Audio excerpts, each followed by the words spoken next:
এই লাও, খাবারটা খেয়ে লাও। আমি জানি আমার সাথে বিয়ে হয়েছে বলি তুমি মন খারাপ করে কিচ্ছু খাওনি। আমি বুঝতে পেরেছি তোমার আমাকে একটুও পছন্দ না, কিন্তু আমি যদি বিয়েটা না করতাম তাহলে হয়তো আমার থেকে কোনো খারাপ ছেলের সঙ্গে তোমার বিয়ে দিয়ে দিত। আমি শুধু তোমার কথা ভেবেই এই বিয়েটা করেছি। এই শুই করো, ভয় পেও না। আমি কোনোদিনও স্বামীর অধিকার নিয়ে তোমার সামনে এসে দাঁড়াবো না, এইটুকু বিশ্বাস করতে পারো। হ্যাঁ, তোমাদের আসতে কোনো অসুবিধা হয়নি তো বাপ? না না মা, কোনো অসুবিধা হয়নি। আর আস্তে আস্তে ভেঙে ফেলবা নাকি? ঠিক আছে ভাই।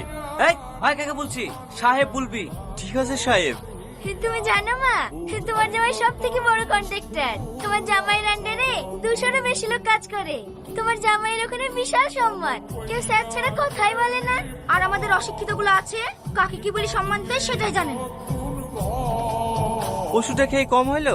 হ্যাঁ, একটু কম লাগছে।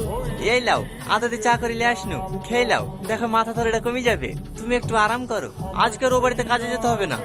না না, ভাই এসছে, ভালো মন্দ খাবার করতে হবে, না গেলে হয়। ও আমি ম্যানেজ করে নেবো, এ অসুস্থ শরীর আজ যেতে হবে না।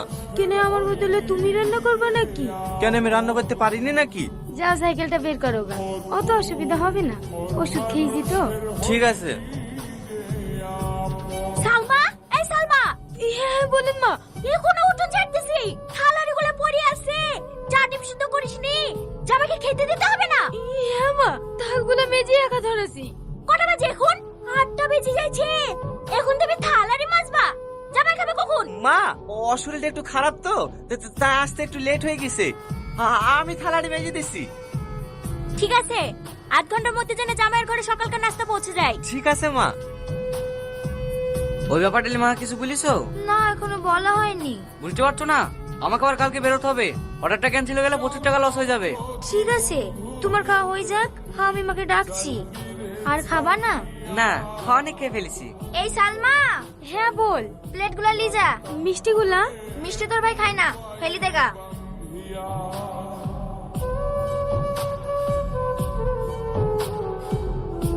আরে আরে কি করছো? মিষ্টিটা খেলে না? আমার মিষ্টি খেতে ভালো লাগে না। মিষ্টি আবার কারো অফিস নাই নাকি? দাও আমাকে দাও। আমার মিষ্টি খেতে খুব ভালো লাগে। যাইতে চাইলেও রাখতাম তোরে তুই পায়ে বাঁধা।